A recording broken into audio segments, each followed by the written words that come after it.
We are live. Live Senate Appropriations, May 20th. We're trying to get through the bills that are been referred to the committee.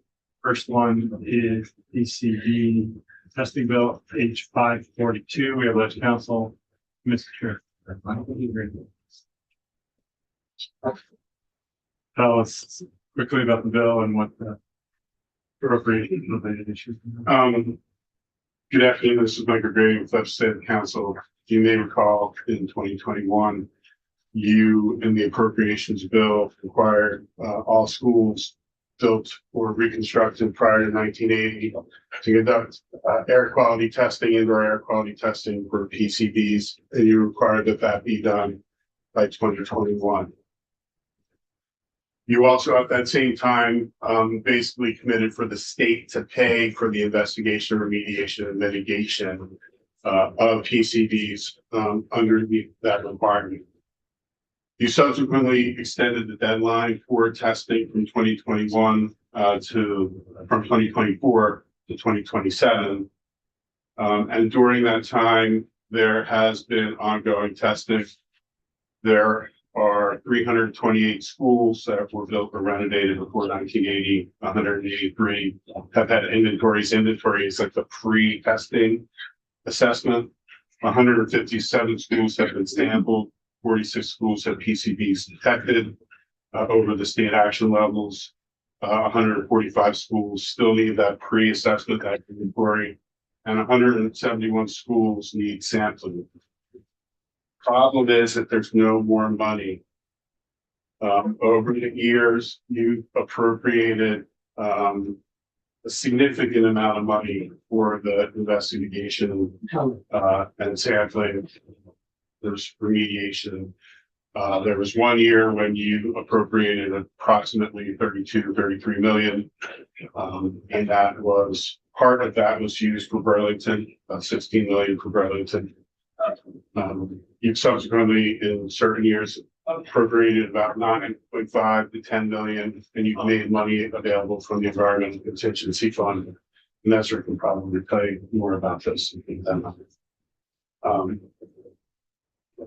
But the concern is that schools that are still required to test, because the requirement to test is still valid, it's still law, that if they would test, that there would be no money to provide assistance for investigation, remediation, or removal, and therefore the cost will be put on the school, the municipality, the school district, etc. The House passed bill would have eliminated testing, provided for funding for those schools that were in the middle of testing and needed to complete testing or had identified issues that needed remediation or mitigation, and then required a report back on how to deal with PCB potential contamination in schools going into the future. Your Senate Education Committee took a different tack. They left in the requirement. They pushed out the date for testing till 2031. They created a special fund, which has no money in it, but there was a special fund that could be used to provide grants and assistance to schools to do investigation, remediation, removal. There is contemplated revenue sources for it, and those would essentially be any funds recovered from PCB manufacturers and the ongoing litigation against those PCB manufacturers. Now, that is not pie in the sky. States around the country are settling. I don't want to get your hopes up, but Oregon just settled for about $200 million, but other settlements have been significantly less. But it's going to take time for that litigation to resolve itself. And there's another ongoing litigation by individual schools and teachers against the PCB manufacturers. Part of the special fund would be the revenue, any reimbursement from those schools of monies that they received for investigation, remediation, and removal. is effectively what they're suing for is their damages, and the state has paid for part of those damages. And so that's effectively where you are. Now, the bill from education, report from education does require a report back on how going into the future you fund investigation, testing at schools. But there is no readily identifiable revenue source right now other than simple recommendations shown by recognition. Sort of Bruce. Thank you for refreshing my memory of all that.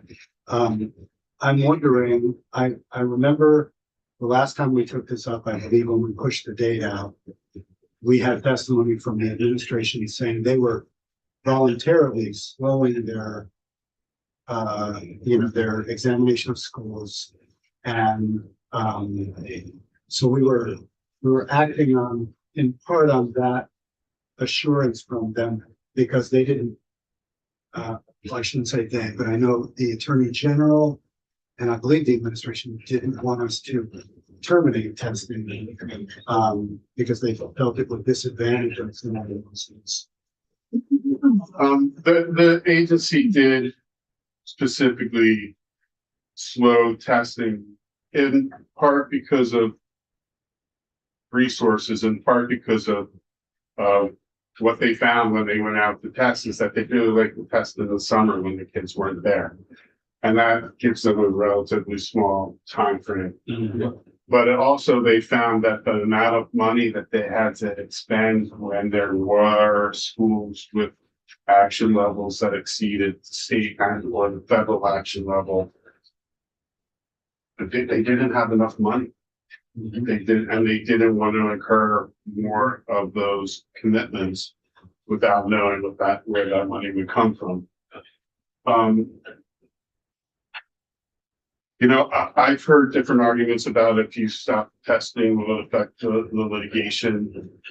I do think there's some anxiety from the Attorney General about that, but at the same time, what they're suing for are damages that already occurred. Right. So, and already known. And so that's a known universe. I don't know if going forward with the testing it would increase that universe most likely, but it wouldn't change the universe that's already been identified. And then if I could ask, you mentioned that we had taken some money from the environmental Contingency. fund. I'm just wondering how much is in there now? Well, that's a good question. The Environmental Contingency Fund, however, has been subject to significant pressures over the years just from other activities that it's allowed to be spent for PFOA and Bennington, just any other environmental contamination or any hazardous materials released. So it's under its own pressure. I don't know exactly how much money is in it right now. That would be great if we could get that information. And I'll just say for my part, I believe we have an obligation to people who are already in the pipeline. So we should find ways to fund. I don't know that we need a special fund that was apparently created in this bill, but whether it's out of our contingency list on the budget, which last time I checked, the revenues of 21 million above target. Yeah, there's some. Yeah, so maybe we could start there and look at what's on the contingency fund. But that's just my opinion. But it sounds like regardless of whether the House's moratorium passes or it's just stopped testing because of lack of money, we're not really getting new cases in the pipeline. Right. But we should, it feels like we should be ponying up as substantially as we can for the ones that are midway through. And then finance, the difference between education and finance, which is the how long the delay? That's one of the differences. The ed report has the special fund in it. The ed report also requires, as part of your school construction funding, which goes into effect this July, that if you're gonna apply for a capital school construction grant, that one of the things you need to do in your overall assessment prior to the final application is you have to do PCB testing. There's no money in that fund either. There's no money in that fund either. Yes, that's correct. So nobody would apply, and that's what would trigger the school construction. Nobody's applying because they're done. Right. And this finance extended the delay, and the delay is on the requirement to test. Right. It moves the deadline for all schools pre-1980 to 2035.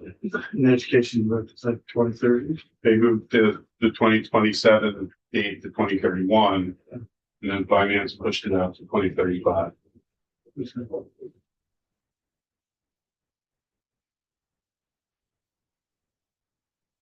Besides, I assume one of the reasons they created a special one is if the AG had money from the litigation, it could be put in there, because otherwise if you used up some other language. Right. It requires that settlement or recovery, whatever is going to be used for that purpose. Otherwise, you know the process when they get recoveries that are allocated already. You have to go through that process. Okay. Any other questions about the bill? Senator Bruce, were you thinking that we would amend the bill, or just maybe in the budget process, try to find some money for that special fund? Either, well, I suppose in the budget process. So it seems like the path of least resistance would be to put on a contingency list.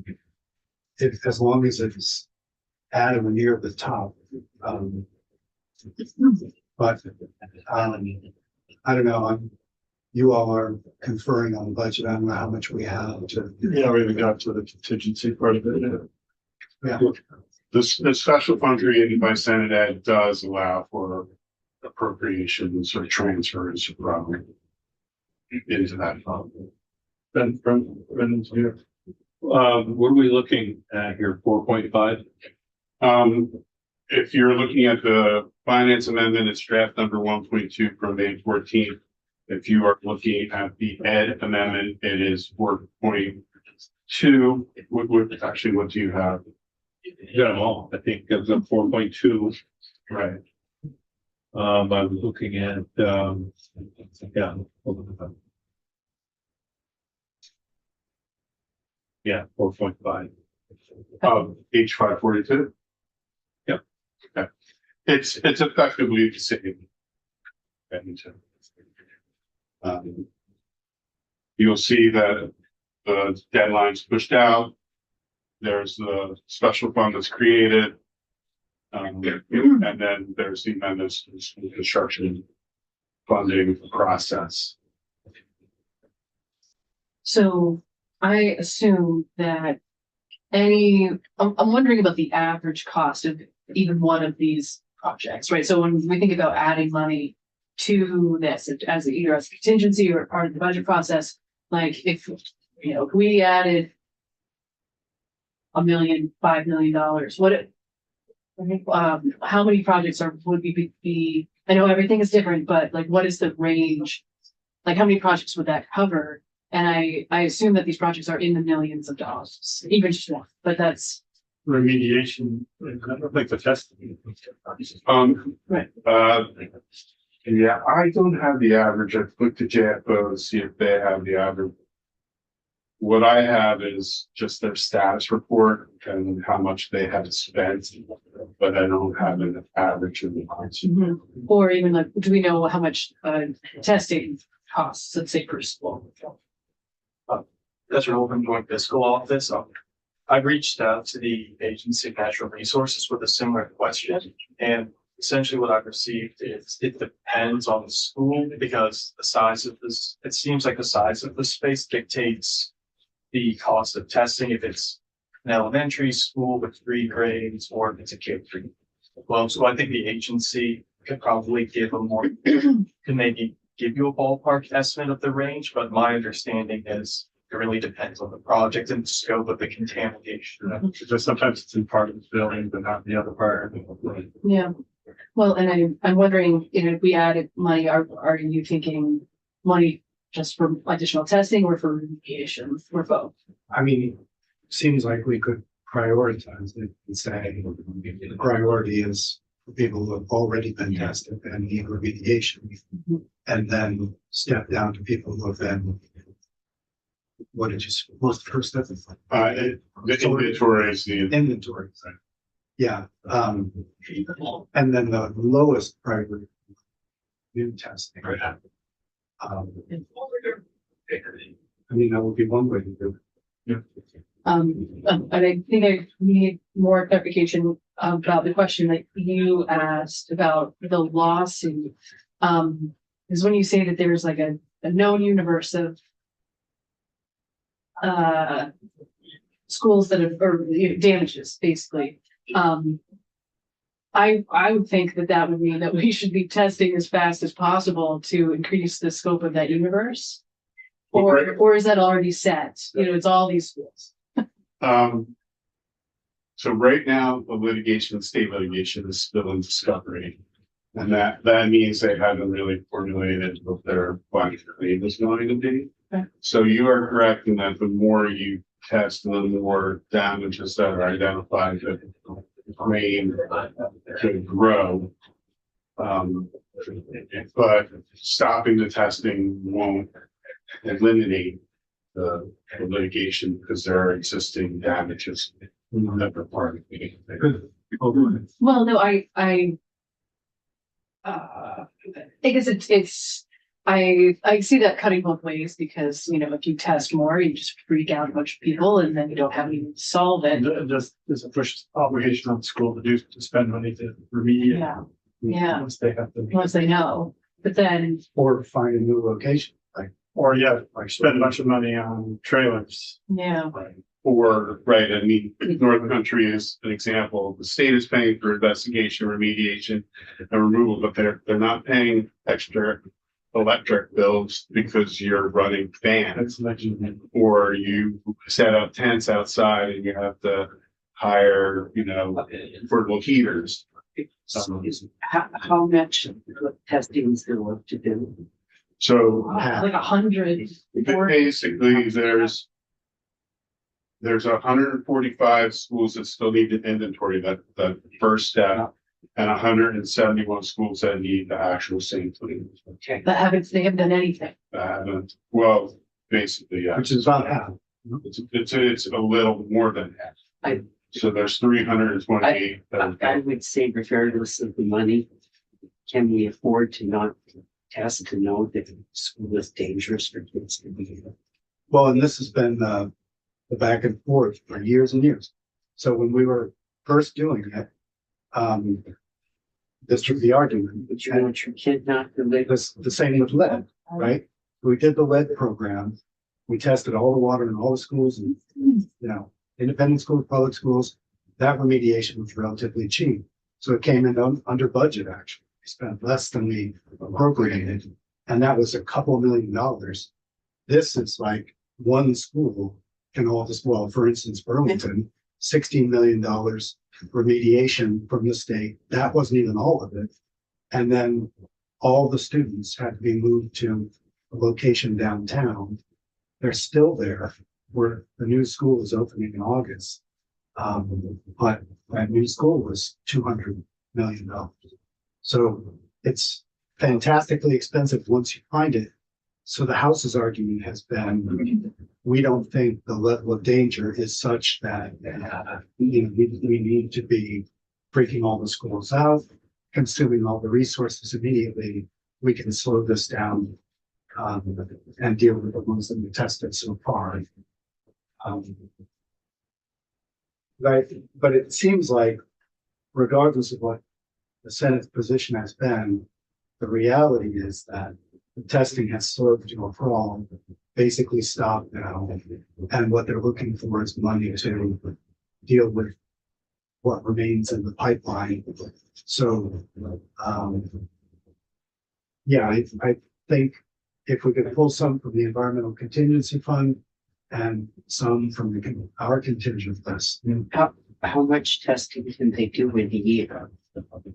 In a year. Yeah, and what would the cost be? Well, I heard that you're not necessarily going to be focusing on testing, you're focusing on addressing the mitigation and remediation, which Well, that was my thought, but Rich might have not. so honestly, because they like to test in the summer and they have to schedule the people that do it, they don't actually do it, they have consultants that They do couldn't, it. at this point, They're they couldn't behind get- schedule right They now. couldn't get contracts until next year. They might be able to get some later in the summer, but they wouldn't be able to start doing it right away. And they do have a contract, but it's about getting the consultant here, right? Because the consultant does testing. Yeah. I just hate the idea of sending a kid into a school that we don't know. Yeah, I share that, and I also think it is very appealing to me to try to maximize the amount of money that we can get from so. And if that amount grows because we have a larger known universe of damages, I think we should take every opportunity to try to increase. Yeah. And if that means like, if there's a time to remediate, that we could ease the pressure somehow. And because I realize that's what it translates to, is pressure for schools. Well, and let me see if there's a way to do both. So it seems to me if you're working out a settlement, you would look at the universe of schools built in the proper time period, and you would look at the incidents and then you would, even for the ones that weren't tested, you would say we need this much money because we're clearly going to eventually get there. So I don't know that actual testing would be necessary to get to the end of the universe. Mike? Unless it was higher, the second group tested more positive than the first time. Right, I mean, it's likely to be settled. I don't, that's not 100%, but if there's validity in the case, and I believe there is, ultimately the manufacturer's probably going to settle, which they have done in other states, and that's a negotiation. So you could have, as Senator Ruth just said, you could have claims or asserted damages that then gets negotiated. It could be based on this or just a testing at whatever cost to remediate the distance. Yes. If we do renew testing, are we still using the same levels, acceptable levels that we used in the past? Or Yeah, I know we're off kilter with it. You're not using the same level that was used with Burlington initially. Okay. You come up, the Department of Health has established a tiered system based on age and exposure that has 3 tiers. And They had a less, was it less or stronger or weaker than what was confirmed? it is not as stringent as what was previously required. Are we, can I finish that thought with, are we anywhere near being on par with the federal levels? So this has been a little bit of a puzzle for me because the federal level is based on parts per million. And the state level is based on nanograms per cubic meter.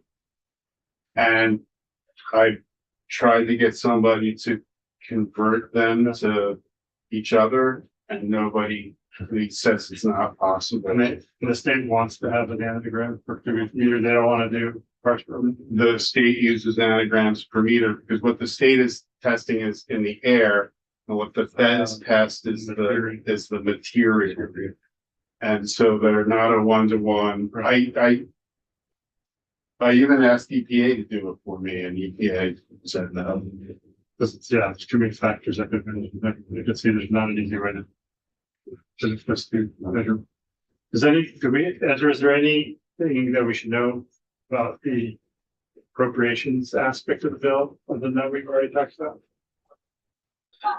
So for the appropriations aspect, we've already heard about the special fund being created, but there is no money for the fund. I don't know if there's anything appropriations related. I guess I would just flag for you that section 3, which amends the school construction requirement, that now includes if the district needs to test their school before requesting school construction aid. So if you haven't done the testing under this section, you would need to do the testing before receiving aid. On your own, no, done? On the district's done? You can get it from the special fund. If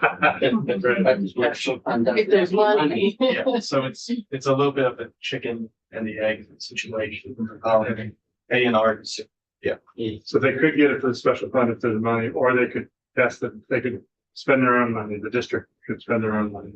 Well, even under the special fund, if you're going through school construction, you can get that money, but the Senate proposal also allows even when you're not going through school construction, and so just It when. allows you access to the special fund to test, Yeah. remediate. That's correct. Okay. Well, do the members of the committee want to wait on this bill or vote it out and try to find money on the budget? I think waiting at least until we hear about how much is in the environmental contingents makes sense. And if this bill doesn't pass, we would just be at where we are now with the deadline of 2027. Okay, so next year. What happens if they don't test by 2027? Nothing. Well, that's, A&R to go after? I mean,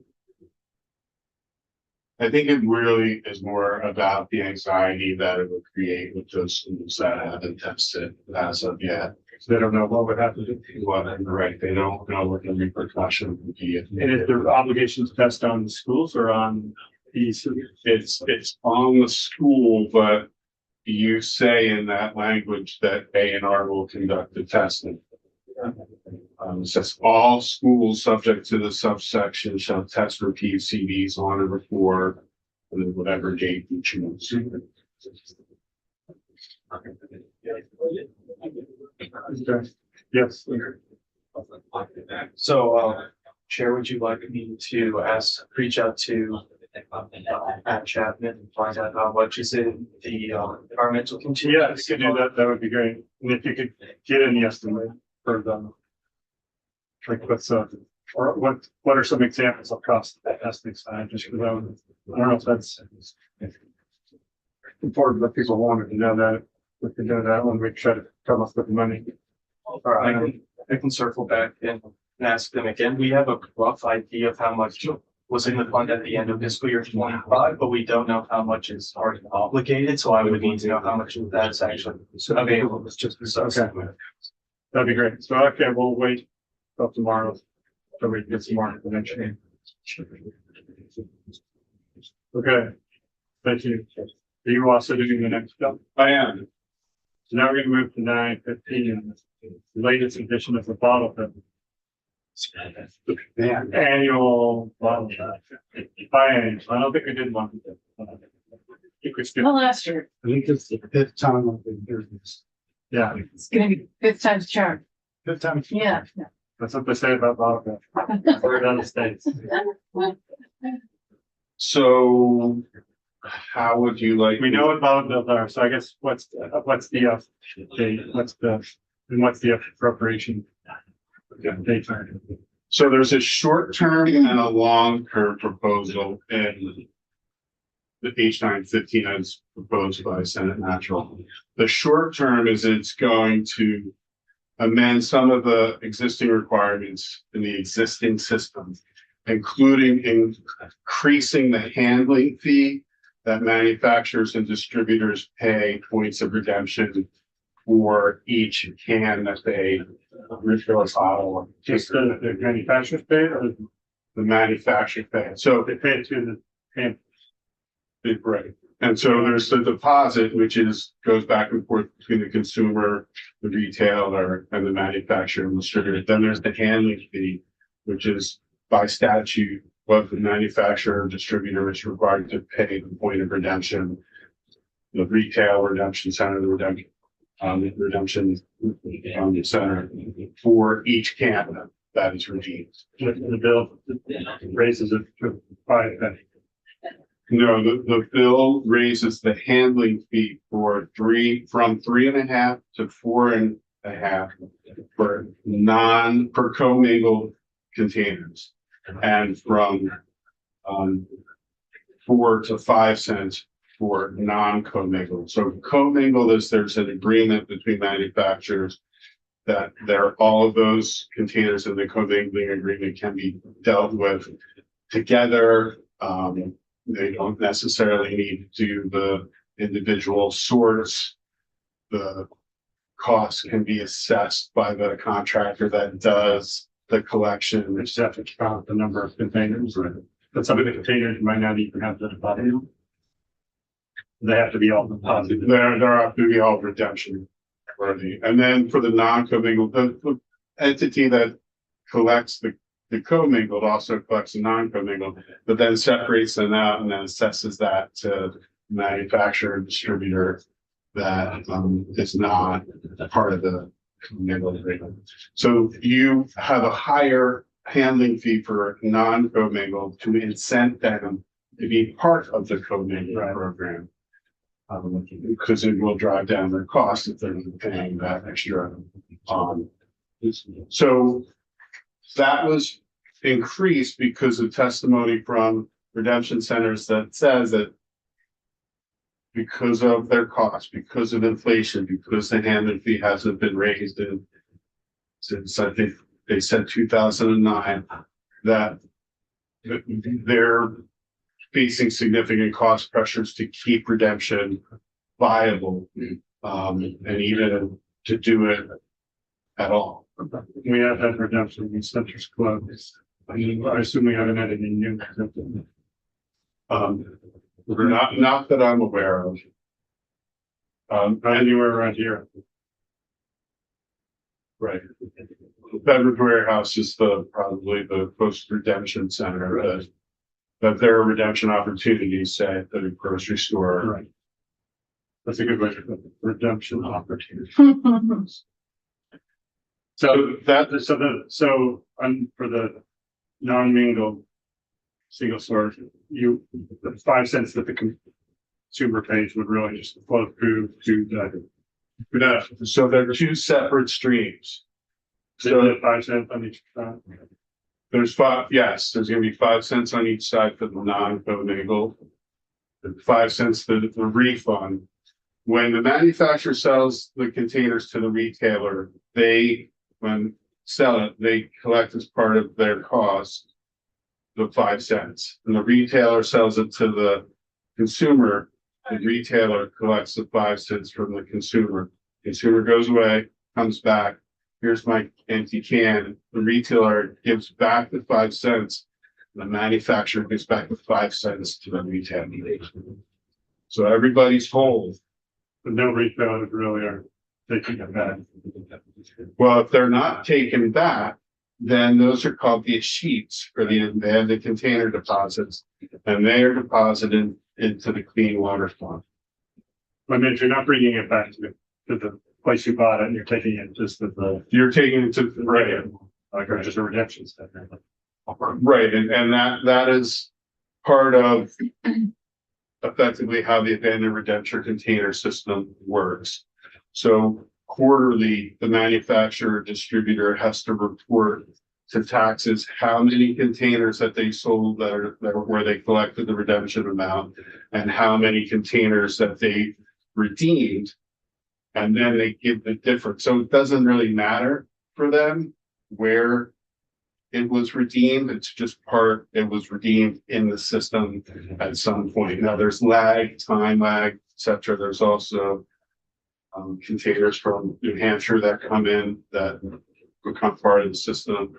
There are times when the state is actually redeeming more than they actually sold. But that's how the refund works, the deposit works. The handling fee is just Tomra, they're the contractor, they pick up, they pay the redemption center, retail redemption.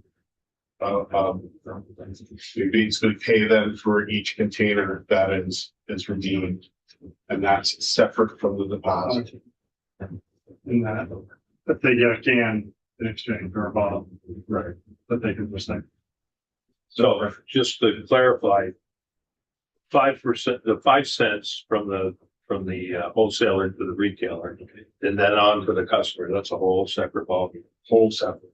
And then the 3.5 to 4.5. Well, let's say what it proposed. Let's just say 5 cents from the wholesaler to the retailer. Yeah.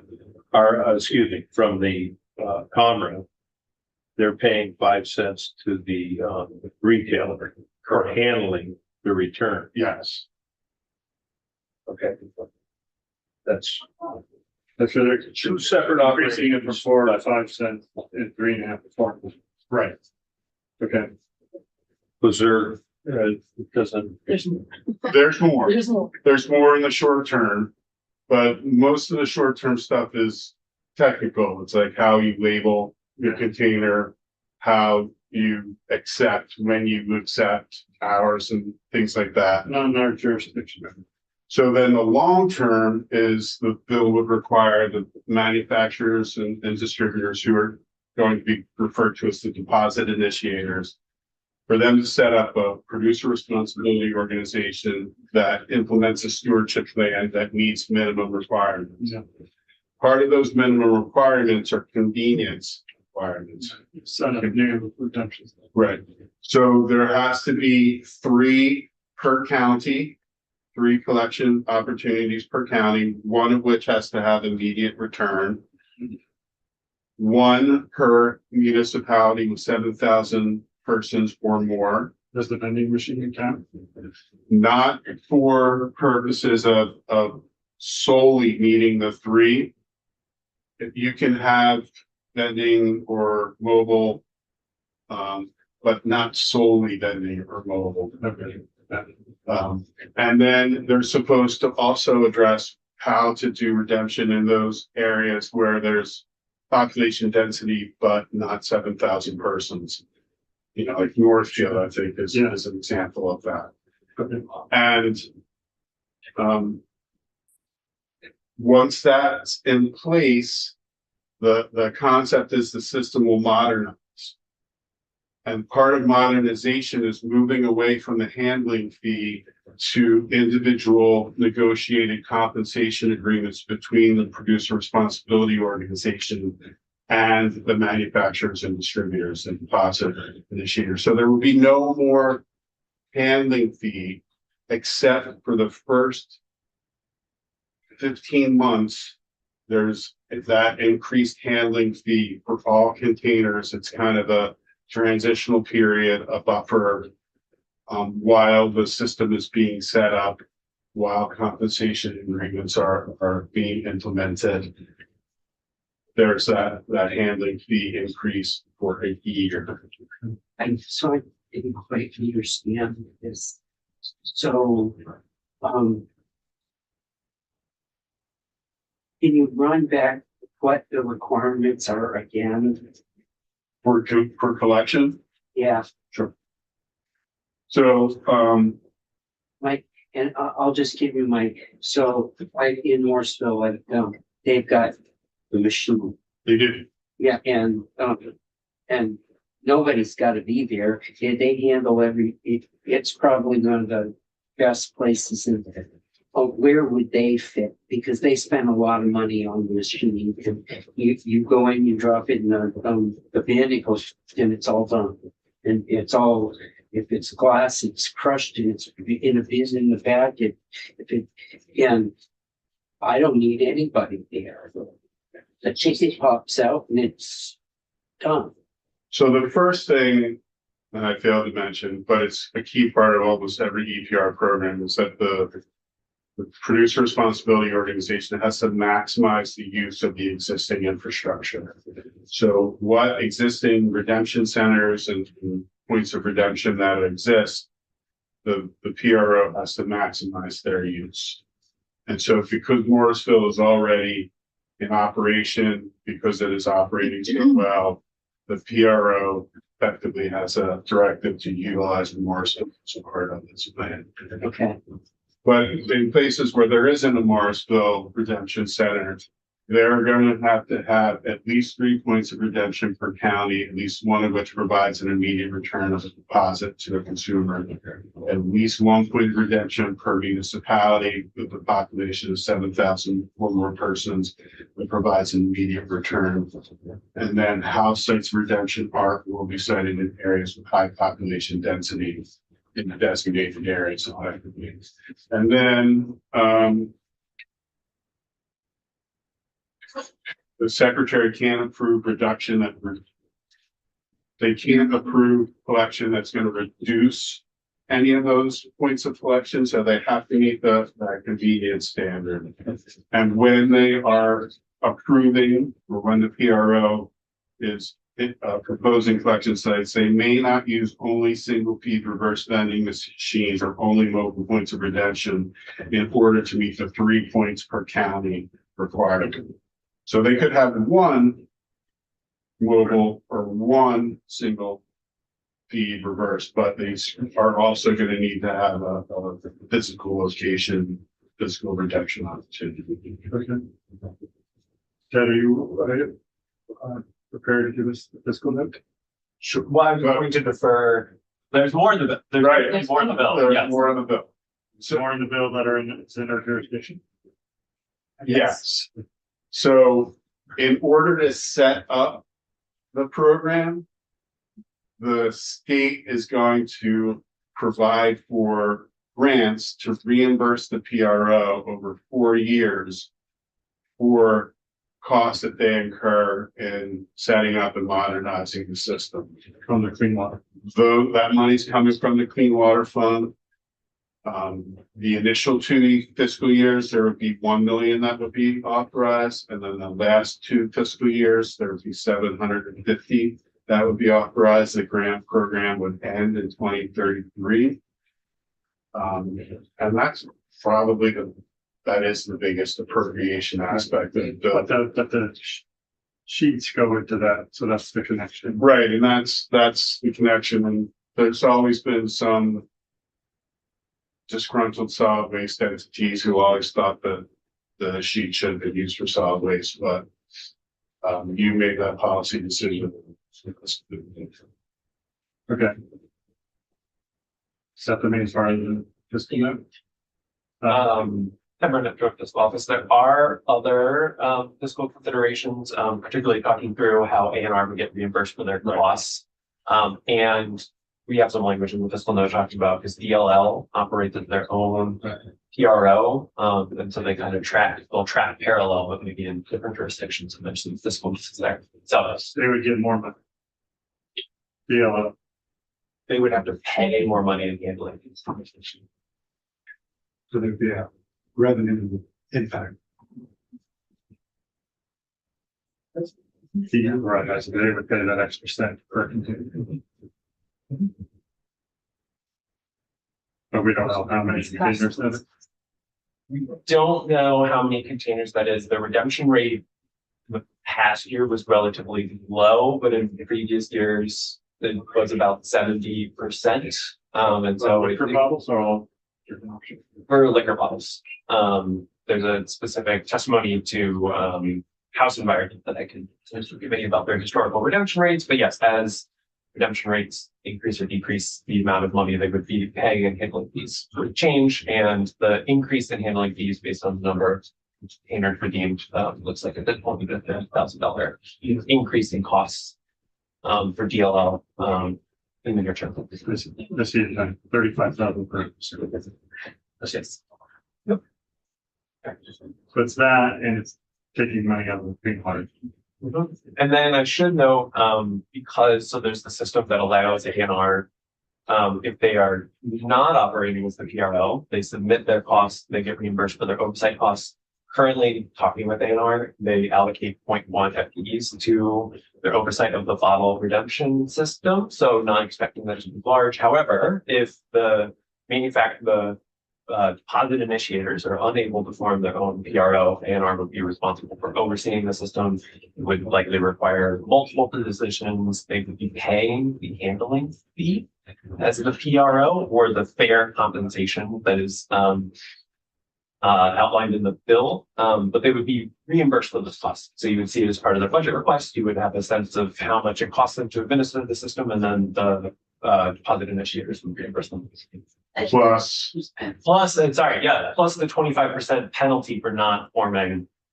And so we see that, I think the penalty was increased from 10% to 25% in Senate Natural Resources to really encourage the beverage or the deposit initiators to form the PRO. So really see the first case where they're submitting their costs, not as the PRO is the more likely option, but we'll note for the hazardous waste PRO, ANR is administering that program. So there's always risk.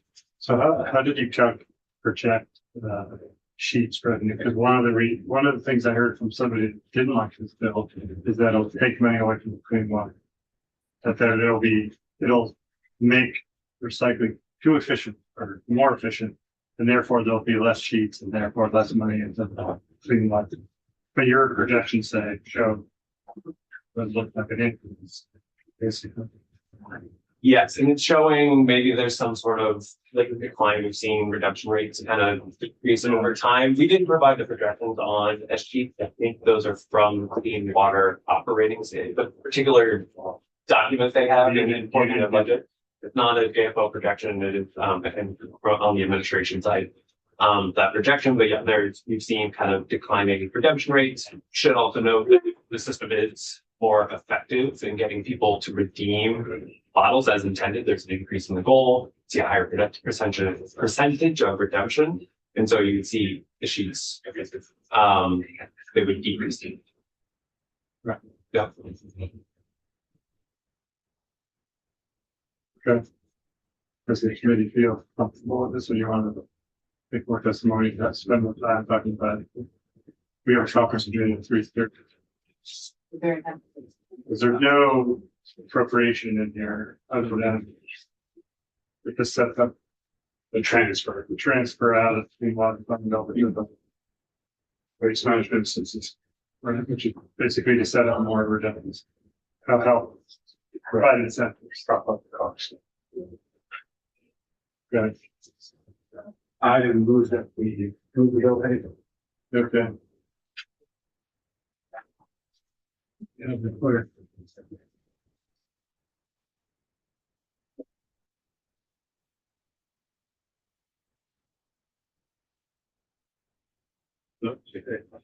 Senator Baru. Yes.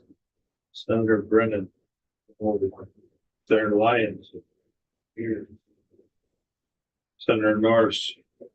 Senator Watson. Yes. Senator Westman. Yeah. Senator Birchley. Yes. Yeah. Porter. I don't have to. I'm on it. Very efficient once the person presenting the bill. I am not. Senator Beck is presenting the bill. Is it Yes. nice? In the vote at it. It was 5-0. And 7-0 out of 5? There were people absent, Oh. so I don't know. There were the two, I don't know. it was 4-2-1, 4-2. and 5-2. That way, 4-2. Which, Yeah.